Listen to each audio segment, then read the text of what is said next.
ध्यायतो विषयान पुंसस. हा आहे इथला मृत्यू. मनुष्य मेल्या जातो, संपल्या जातो. पारमार्थिक जीवनामध्ये एक गोष्ट अत्यंत त्याज्य, जिचं नाव आहे पाप. पाप कर्म घडलं की मनुष्य मरतो. व्यावहारिक जीवनामध्ये एक गोष्ट अत्यंत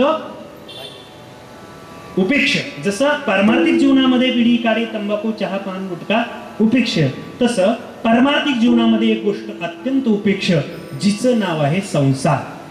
असला तरी ठीक, नसला तरी ठीक. पहा, श्री संत एकनाथ महाराज खूप मोठा संसार होता. श्री संत जगद्गुरु तुकोबराय अत्यंत हलाखीचे दिवस.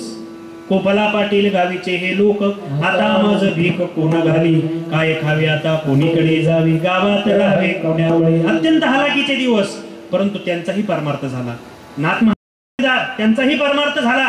श्री संत ज्ञानोबाराय संन्यासी, त्यांचाही परमार्थ झाला. हो, म्हणजे पारमार्थिक जीवनामध्ये संसार उपेक्षा असला पाहिजे.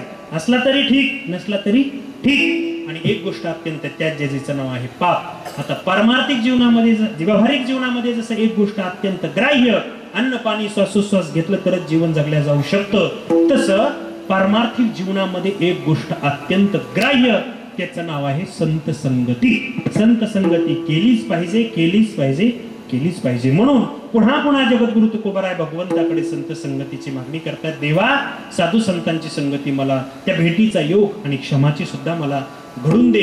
की संत संगती मला करून दे. संत संगती माणसाच्या जीवनामध्ये अत्यंत महत्वाची आहे महाराज.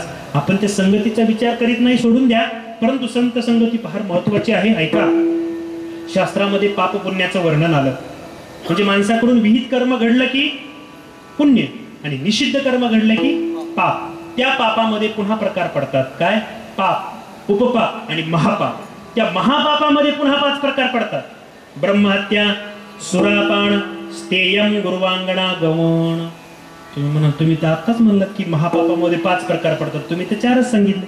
ब्रह्महत्या, सुरापान, स्तेयम, गुरुवांगणा, गमन. ब्रह्महत्या करणं महापाप आहे. चोरी करणं महापाप आहे. ब्रह्महत्या, दारू पिणं महापाप आहे. लायसन काढून पित असला तरी. ब्रह्महत्या, सुरापान, स्तेयम म्हणजे चोरी करणं महापाप आहे. आणि गुरुवांगना गमन म्हणजे गुरुपत्नीशी गमन करणे महापाप आहे. हे 4 महापाप झाले. 5वं महापाप कोणतं? या 4 पैकी एखादा जो करत असेल त्याच्या संगतीमध्ये बसणं 5वं महापाप. म्हणजे एखादा जर दारू पित असेल आणि त्याच्या संगतीमध्ये जर तुम्ही बसत असाल तर ते 5वं महापाप तुमच्याकडून आपोआप घडलं जाऊ शकतं. एखादा चोरी करत असेल, लबाड बोलत असेल, हो, चांगलं वागत नसेल, त्याच्या संगतीमध्ये राहणं सुद्धा महापाप आहे. म्हणून संगतीला एवढं अनन्यसाधारण महत्व आहे. माणसाने संगती करीत असताना कटाक्षाने लक्ष दिलं पाहिजे, विचार केला पाहिजे. म्हणून जगद्गुरु तुकोबराय पुन्हा भगवंताकडे संत भेटीचा आणि संत भेटीच्या क्षमाचा, योग क्षमाची मागणी पुन्हा करतात. हरिजना सवे भेटी नहो अंग संग तुटी. देवा, तूच तुझ्या कृपेने संत भेटीचा योग घडून आण आणि तूच तुझ्या कृपेने संत भेटीचा क्षम देखील घडून आण. परंतु जगद्गुरु तुकोबरायांना माहित आहे की मानवी जीवन हे संगती प्रधान असल्यामुळे जगद्गुरु तुकोबराय सांगतात, ज्या माणसाचं जीवन संत संगतीमध्ये व्यतीत होतं ते जीवन श्रेष्ठ आहे, धन्य आहे, भलं आहे, अभंगाचं शेवटचं. तुका मान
देव वसे चित्ते त्याची घडावी संगती ऐसे आवडते मना देवा पूर्वावी वासना हरिजना सवे भेटी नहो अंग संग तुटी ऐसे आवडते मना देवा पूर्वावी वासना। शेवटच्या चरणामध्ये जगद्गुरु तुकोबराय सांगतात की ज्या माणसाचं जीवन संत संगतीमध्ये व्यतीत होतं ते जीवन श्रेष्ठ आहे, धन्य आहे, भलं आहे। तुका म्हणे जिने भले संत संगष्टने ऐसे आवडते म्हणा देवा पूर्वावी वासना। मानवी जीवनामध्ये संगतीला अत्यंत अनन्यसाधारण महत्व आहे। म्हणून महाराज सांगतात ज्या माणसाचं जीवन संत संगतीमध्ये व्यतीत होतं ते जीवन श्रेष्ठ आहे, धन्य आहे, भलं आहे। माणसाचं जीवन संत संगतीमध्ये व्यतीत झालं पाहिजे। ऐका, 3 प्रकारची संगती असते, कुसंगती, विसंगती आणि संत संगती। कुसंगती पूर्वजन्मीच्या पापाने प्राप्त होते, विसंगती पूर्वजन्मीच्या प्रारब्धाने प्राप्त होते आणि सत्संगती पूर्वजन्मीच्या पुण्याने प्राप्त होते। कुसंगतीचं फल आहे नरक, विसंगतीचं फल आहे पश्चाताप, सत्संगतीचं फल आहे मोक्ष। कुसंगती प्रयत्नपूर्वक सोडावी लागते, सत्संगती प्रयत्नपूर्वक भोगावी लागते आणि कुसंगती प्रयत्नपूर्वक सोडावी लागते, विसंगती मात्र सोडता येत नाही, भोगावीच लागते आणि सत्संगती प्रयत्नपूर्वक करावी लागते। कुसंगतीचं फल आहे नरक, कुसंगती पूर्वजन्मीच्या पापाने प्राप्त होते। कुसंगती कशी असते ऐका, जगद्गुरु तुकोबरायांनी गाथेमध्ये अनेक ठिकाणी सांगितले। महाराज सांगतात जर एखादा मोठा टोप भरून अन्न शिजवलं आणि त्याला जर मोहरी एवढं विष टाकलं तर तो संपूर्ण टोप विषमय बनतो। म्हणजे कुसंगतीला अनन्यसाधारण महत्व आहे। तर ऐका, बैसता चोरापाशी तैशी होय बुद्धी देखताची चिंदी मनधावी। कुसंगतीला फार महत्व आहे, कुसंगती सोडावीच लागते आणि कुसंगती माणसाला नरकाची प्राप्ती करून देते। जगद्गुरु तुकोबरायांनी अनेक दृष्टांत, अनेक उदाहरणं सांगितली, त्यापैकी एक दृष्टांत सांगतो ऐका। जगद्गुरु तुकोबरायांनी आपल्या समोर हिऱ्याचा दृष्टांत ठेवला। हिरा तुम्ही पाहिला का? पाहिला असेल ना, मुंबई करत तुम्ही आपणच हिरे, आम्ही तर हिरे आहोत त्याच्यामुळे आम्हाला हिरा माहितच नाही, आम्हीच हिरे म्हणजे हिरा आम्हाला काय पाहण्याची आवश्यकताच नाही। म्हणजे जोग महाराजांच्या खाणीतले हिरे असं म्हणायचे मला। म्हणजे हिरा तुम्ही पाहिला, हिऱ्याला मौल असतं, बरोबर आहे। एक एक हिरा पृथ्वी मोलाचा अब्जावधी कोट्यावधी किमतीचा हिरा असतो। हिऱ्याला काठिण्य किती असतं? हिरा जर आयरनीवरती ठेवला आणि वरून जर घन मारला तर तो हिरा त्या आयरनीमध्ये घुसतो। आयरन कशाच्या लाकडाची असते? बोरीच्या, बाबळीच्या, लिंबाच्या का कशाच्या? पोलादाची असते। घनही पोलादाचा असतो, परंतु तो हिरा इतका कठीण असतो, हिरा जर आयरनीवरती ठेवला आणि वरून जर घन मारला तर तो हिरा त्या आयरनीमध्ये घुसतो। हिरा ठेविता ऐरणी वाचे मारिता जोगणी तोची मोल पावे खरा करणीचा होय चुरा। हिऱ्याला फार कठीण असतं, म्हणजे हिऱ्याला काठिण्य असतं, हिऱ्याला मौलही असतं। आता चला ढेकणाकडे। तुमच्या भीमाशंकर सोसायटीमध्ये घरामध्ये ढेकून जर निघाला तर किती किलोचा हातोडा वापरतात मारण्याकरता? ढेकणाला माणूस वाकडे केलं तर ढेकण मारतो, ढेकलाला काठिण्य नसतं। आणि कशी किलो विकत भेटतात मार्केटमध्ये? मौलही नसतं, काठिण्यही नसतं। परंतु जगद्गुरु तुकोबराय सांगतात अशा ढेकणाच्या संगतीमध्ये जर हिरा गेला तर त्या हिऱ्याचा अक्षरशः पाणीच होतं। ढेकणाच्या संगे हिरा जो भंगला, ढेकणाच्या संगे हिरा जो भंगला, ढेकणाच्या संगे हिरा जो भंगला, ढेकणाच्या संगे हिरा जो भंगला,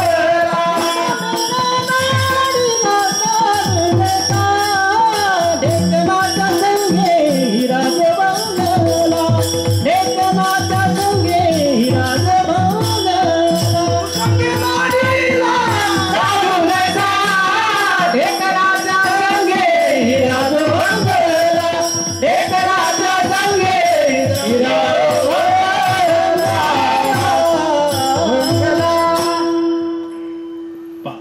तो हिरा जर त्या ढेकणाच्या संगतीमध्ये गेला तर त्या हिऱ्याचं अक्षरशः पाणी होतं। ढेकणाच्या संगे हिरा जो बंगला कुसंगी नाडला साधू जैसा. साधू सुद्धा तसा जर कुसंगतीमध्ये गेला तर नाडल्या जाऊ शकतो. स्वतः महाराज जीवनमुक्त ज्ञानी जरी झाले पावण त्याजावा दुर्जन संगती. जीवनमुक्त जरी असेल, ज्ञानी जरी असेल, पावन जरी असेल, परंतु त्याजावा दुर्जन संगती, तो सुद्धा दुर्जनाच्या संगतीमध्ये गेला तर त्याची बाधा त्याला होऊ शकते. म्हणून कुसंगती फार विचित्र असते. कुसंगती पूर्वजन्मीच्या पापाने प्राप्त होते. कुसंगतीचं फल आहे नरक आणि कुसंगती प्रयत्नपूर्वक सोडावी लागते, कुसंगती टाकावी लागते. पुढे आहे विसंगती. विसंगती मात्र पूर्वजन्मीच्या प्रारब्धाने प्राप्त होते. विसंगतीचं फल आहे पश्चाताप. विसंगती सोडता येत नाही, विसंगती भोगावीच लागते. विसंगती कशी असते? समजा तुमच्या घरामध्ये जर 4 माणसं असतील, नवरा बायको मुलगा मुलगी, आणि 4ही माणसाचे तोंड जर 4ही दिशेला असतील, त्याला म्हणायचं विसंगती. बायको नवऱ्याचं ऐकत नाही, नवरा बायकोचं ऐकत नाही, मुलगा वडिलाचं ऐकत नाही, मुलील वडिला म्हणजे एकूणमकाचं न ऐकणे, 4ही मतभेद असणे, याला म्हणायचं विसंगती. कोणाला पत्नीची विसंगती असेल, कोणाला पतीची विसंगती असेल, कोणाला मित्राची विसंगती असेल, कोणाला शेजाऱ्याची विसंगती असेल, कुठल्या ना कुठल्या प्रकारची विसंगती आपल्या जीवनामध्ये असते आणि विसंगती सोडता येत नाही, विसंगती भोगावीच लागते. त्याकरिता जगद्गुरु तुकोबरांनी फार सुंदर दृष्टांत दिला. महाराज सांगतात की विसंगती कशी असते ऐका. एका कर्नाटकातल्या स्त्रीने महाराष्ट्रीयन पुरुषासोबत लग्न केलं. कर्नाटकामध्ये कानडी भाषा, महाराष्ट्रामध्ये मराठी भाषा. मग लग्न झाल्यानंतर त्यांच्यामध्ये विसंगती तयार झाली. कशी? तर कर्नाटकामध्ये कानडी भाषा बोलतात, मराठवाड्यामध्ये किंवा महाराष्ट्रामध्ये मराठी भाषा बोलतात. मग लग्न झाल्यानंतर ती नवरी कानडी भाषेमध्ये बोलायची आणि याला ती भाषा कळत नसे. ती त्याला जवळ बोलवायची आणि तो लांब पळून जायचा. तो म्हणायचा काय म्हणते कोणास ठाऊक. ती म्हणायची इलबा. इलबा म्हणजे जवळ ये, आणि तो दूर पळून जायचा. कानडीने गेला मराठा भरतात, एकाचे उत्तर एका नय, तिने पाचारिले इलबा म्हणून येरू पडयान काय झाली. ती जवळ बोलवायची आणि हा लांब पळून जायचा, याला म्हणायचं विसंगती. किंवा आपला जर एखादा मुलगा लहानाचा मोठा झाला, मोठा होऊन व्यसनाधीन बनला, वडिलांना शिव्या देऊ लागला, दारू पिऊ लागला, काय करणार? फाशी देणार? काही करू शकत नाही. विसंगती भोगणे, भोगणे आणि भोगणेच. विसंगती सोडता येत नाही. त्याकरता एक छोटासा दृष्टांत सांगतो म्हणजे तुमच्या लक्षात येईल. वरपा तिकडे खेडेगावात सारखं म्हणावं लागतं वरपा वरपा. काका लोक ना खालीच पाहतात, काय ग तुला पुरलेलं असतं कोण असतं, वर बघत नाही, खाली बघ, खाली. वर पाहिलं पाहिजे, इकडे पाहिलं पाहिजे. तुमचं नाही तिकडचं सांगितलं मी. दृष्टांत काय सांगतो, विसंगती कशी असते ऐका. एका माणसाचं लग्न झालं आणि लग्न झाल्यानंतर विसंगत स्वभावाची बायको प्राप्त झाली. म्हणजे नवरा होता पारमार्थिक आस्तिक आणि बायको होती नास्तिक. दोघांचं लग्न झालं. त्याला वाटावं सोसायटीमध्ये सप्ताह चालू आहे, एखादी देणगी द्यावी, पंगत द्यावी, कीर्तनाला जावं, आणि ही काय त्याला कीर्तनाला जाऊ देत नसे. विसंगत स्वभावाची नास्तिक होती. मग असं करता करता त्याला वाटायचं आळंदीला जावं, पंढरपूरला जावं, परंतु ती काही त्याला जाऊ द्यायची नाही. मग एक वेळेस त्याच्या घरासमोरून पंढरपूरला जाणारे 5-6 वारकरी निघाले. धावत गेला, दर्शन घेतलं. वारकरी बा आज दुपारचं जेवण तुम्ही आमच्या घरी करा. वारकरी म्हणे ठीक आहे. आले. त्याच्या घरासमोर एक चिंचेचं झाड होतं. त्या झाडाखाली बसले, सर्वांगाचा घाम पुसला आणि मग हा आतमध्ये गेला. आतमध्ये गेल्यानंतर आपल्या पत्नीला सांगू लागला, हे पहा पंढरपूरला जाणारे वारकरी आहेत, निष्ठावंत पंढरीचे वारकरी आहेत, यांना आज दुपारचं जेवण आपल्याला द्यायचं आहे. लगेच ती कडाडली. काही अक्कल आहे का? लाज वाटते का? घरामध्ये अन्नाचा कण नाही आणि वारकरी घेऊन आला. ती म्हटली हळू भाऊ, मी तुला सीधा आणून देतो, फक्त स्वयंपाक कर. ती म्हणले ठीक आहे. पिशवी घेतली आणि मार्केटला गेला. तो गेला तेवढ्यात तिने मोठ्याने आवाज काढला आणि रडायला सुरुवात केली. आमच्या मराठवाड्यामध्ये महाराज त्याला महिलांच्या भाषामध्ये 5 पदरी गळा म्हणतात. 5 पदरी गळा काढला आणि मोठ्याने रडायला लागली. वारकऱ्यांना वाटलं मावशीला काय चावलं का काय कोणाच ठाऊक. एक वारकरी आतमध्ये गेले. मावशी का रडताय, काय झालं? त्यांनी सांगितलं, हो माझा नवरा फार दुष्ट आहे. तुमच्यासारखे गरीब गरीब वारकरी धरून आणतो, या चिंचेच्या झाडाला उलटे टांगतो, खालून मिरच्याचा धूर देतो आणि मुसळाने बडवतो. अरे बाप. ते म्हणले पुरणपोळी काही पसणार नाही भाऊ, नको. आपल्या वळकट्या गुंडाळ्या आणि निघाले. ते निघाले तेवढ्यात हा मार्केटहून सीधा साहित्य घेऊन आला. त्याने पाहिलं, अरे अरे आपली बायको नक्की भांडली असेल, काहीतरी बोलली असेल. आतमध्ये गेला. तू वारकऱ्यांना काही बोललीस का? ती म्हणली नाही. अहो काय विचित्र वारकरी घेऊन आलात तुम्ही. एक म्हणला दोरी दे, एक म्हणला मुसळ दे, एक म्हणाला मिरच्याचा पोत दे. कुठून देणार? अरे अरे, आपल्या घरी मिरच्या होत्या, दोरी होती, मुसळ होतं, द्यायला पाहिजे होतंच. त्याने ती दोरी खांद्याला अडकवली, मुसळ एका खांद्यावरती घेतलं, मिरच्याचं पोत घेतलं आणि वारकऱ्यांच्या मागे पळू लागला. वारकरी दादा थांबा, मिरच्या आणल्या, मुसळ आणलंय, दावी आणली, दोरी आणली, थांबा थांबा. ते म्हणले अरे मावशी सांगत होती ते खरंय, आता आपल्याला धरणार, बांधणार, मिरच्याचा धूर देऊन मुसळाने उडवणार. जे पळाले म्हणताना योगेश महाराज अजून परत आले. दृष्टांत संपला. विसंगत स्वभावाची बायको प्राप्त झाली म्हणून त्याला परमार्थ करता आला. अशी असते विसंगती. विसंगती सोडावी म्हणजे भोगावीच लागते, विसंगती सोडता येत नाही. अहो तुमची आमची गोष्ट सोडून द्या, दशरथ राजाचा विचार करा. असं सांगतात घोड्यासह उड्डाण करून दशरथ राजाचा रोज स्वर्गामध्ये जायचा. स्वर्गामध्ये गेल्यानंतर इंद्राने तटकन उठून उभा राहावं. नरेंद्राने नाही, इंद्राने. म्हणजे इंद्रासारखा मित्र होता, प्रभू रामचंद्रासारखा पुत्र होता, जगतजननी सीतादेवी सारखी सून होती, एवढं मोठं राज्य, एवढं मोठं सैन्य, परंतु शेवटी पाय खोडून मरावं लागलं. का? कैकेयीची विसंगती. कुठे गेला राजाचा मित्र, कुठे गेला राजाचा पुत्र, कुठे गेली राजाची सून. विसंगती भोगणे, भोगणे आणि भोगणेच. विसंगती सोडता येत नाही. पुढे आहे सत्संगती. सत्संगती मात्र प्रयत्नपूर्वक करावी लागते. या जन्मातील प्रयत्न आणि भगवंताची कृपा जर असेल तर संत संगती प्राप्त होते. मग या जन्मातील प्रयत्न, भगवंताची कृपा महाराजावरती झाल्यामुळे तुमच्या आमच्या भूमिकेतून महाराज भगवंताकडे संत संगतीची मागणी करतात. देवा आमचे प्रयत्न तर आहेतच, परंतु तुमच्या कृपेने मला संत संगती घडावी. म्हणून महाराज म्हणतात ज्या माणसाचं जीवन संत संगतीमध्ये व्यतीत होतं ते जीवन अत्यंत श्रेष्ठ आहे, धन्य आहे, भलं आहे. तुका म्हणे जिने भले संत संगष्टने, ऐसे आवडते म्हणा देवा पूर्वावी वासना. अभंगाचा शब्दशः चिंतन करण्याचा प्रयत्न आपण केलेला आहे. आपली वेळही मला वाटते संपुष्टात आलेली आहे. सुरुवातीच्या चरणामध्ये आपण एक चिंता उपस्थित, एक प्रश्नार्थक चिन्ह उपस्थित केलं होतं. काय? देव वसे चित्ती त्याची घडावी संगती. देव चित्तामध्ये राहतो म्हटल्यानंतर सुगुण परमात्मा राहतो का निर्गुण परमात्मा राहतो?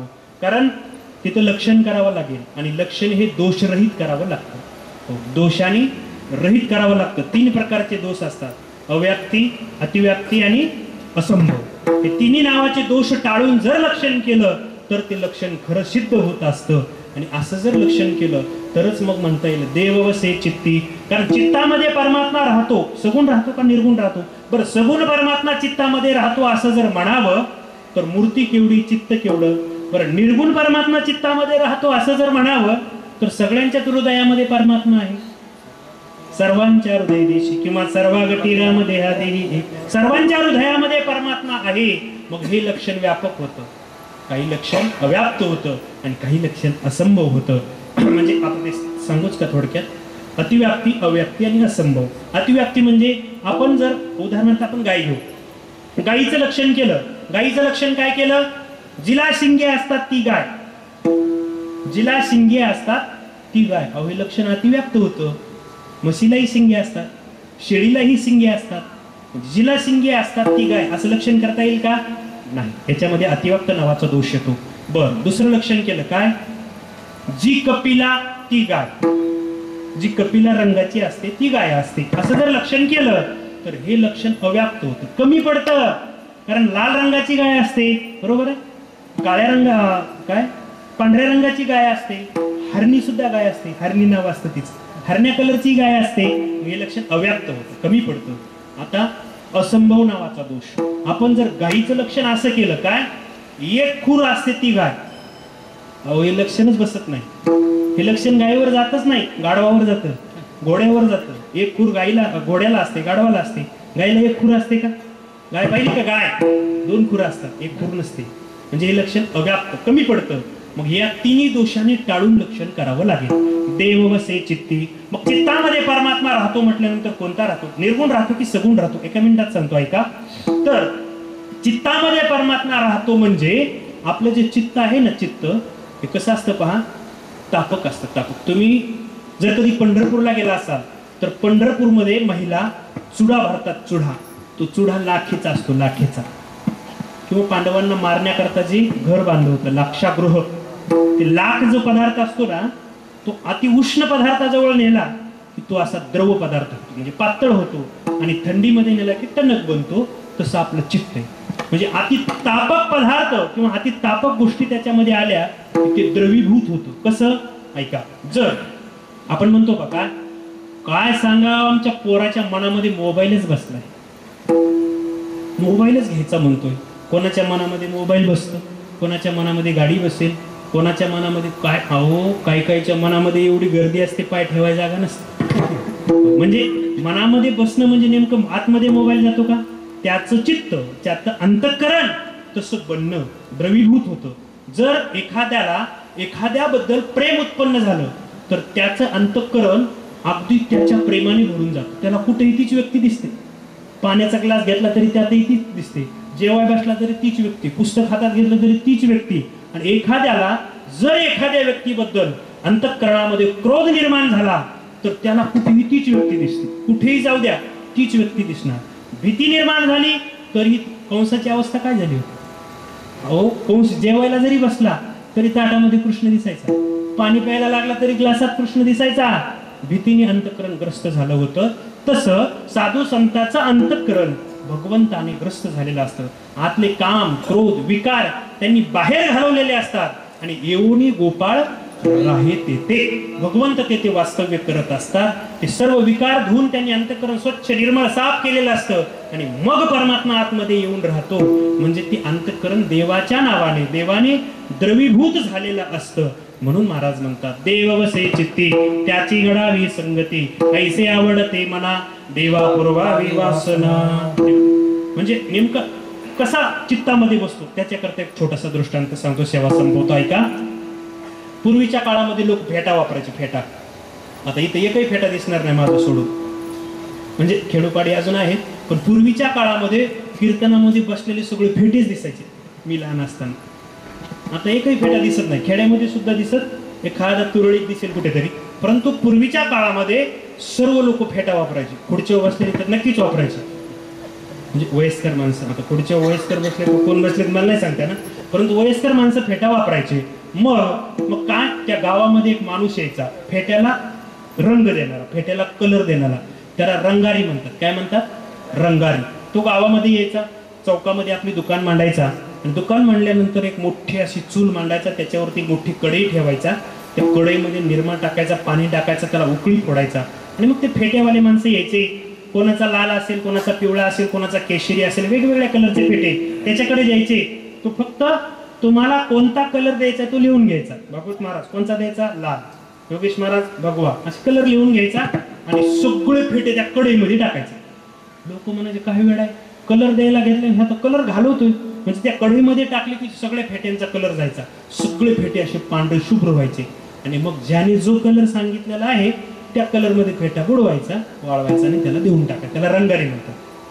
हा दृष्टांत कशा करता सांगितला की आपण पहिला चित्तामध्ये जो कलर बसलेला असतो, जी घाण असते ती धुवून स्वच्छ करावी लागते. आपण जर आपली 4 व्हीलर गाडी कलर करण्याकरता लावली तर काय करतात? अगोदर गेल्या गेल्या लगेच कलर करतात का? नाही, पहिला कलर घासून काढतात. अहो जेवढा कलर द्यायला वेळ लागत नाही तेवढा घासायला वेळ लागतो. पहिला कलर घासतात, नंतर दुसरा कलर देतात. पण आपलं चुकतं. आपण काय करतो माहितीये का? पहिला कलर घासीतच नाही, त्याच्यावरच ब्रश मारतो, तिसरा जो उमटतो. अगोदर अंतःकरण स्वच्छ केलं पाहिजे. काम, क्रोध, लोभ, मोह, मद, मत्सर हे विकार अंतःकरणातून बाहेर घालवले, अंतःकरण स्वच्छ झालं की मग अंतरी येऊन राहे तेथे, भगवंत तेथे येऊन राहतात. आणि म्हणून महाराज म्हणतात, देव वसे चित्ती, त्या चित्तामध्ये परमात्मा राहतो, नव्हे तर त्या चित्तामधून पुन्हा बाहेरच जात नाही. क्षेत्र संन्यास घेतो त्या चित्ताचा. असा परमात्मा चित्तात राहत असल्यामुळे अशा प्रमावृत्तीच्या संताची संगती मला घडून दे. देव वसे चित्ती त्याची घडावे संगती, ऐसे आवडते मना देवा पुरवावे वासना. हरिजना सवे भेटे नहो अंग संग तुटी, ऐसे आवडते मना देवा पुरवावी वासना. तुका म्हणे जिने भले संत संगष्टने, ऐसे आवडते मना देवा पुरवावी वासना. ज्ञानेश्वर माऊली ज्ञानेश्वर माऊली ज्ञानेश्वर माऊली ज्ञानेश्वर माऊली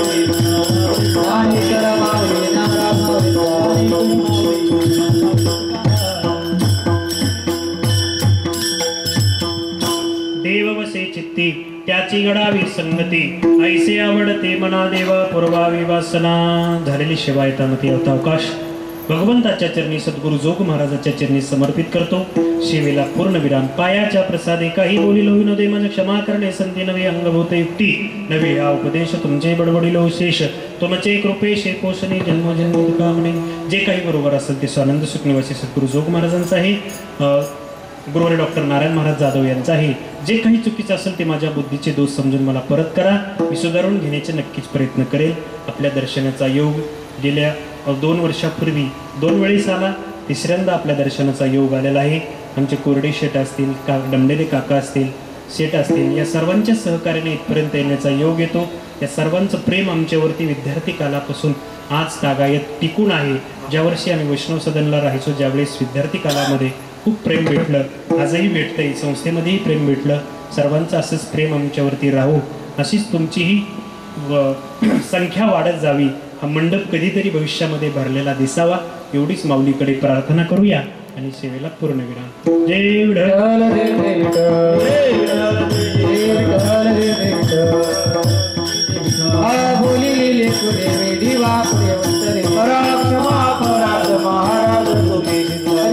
विचारिला अधिकार महाराज तुम्ही म्हणे जाणी करा राता पाया पैकी करा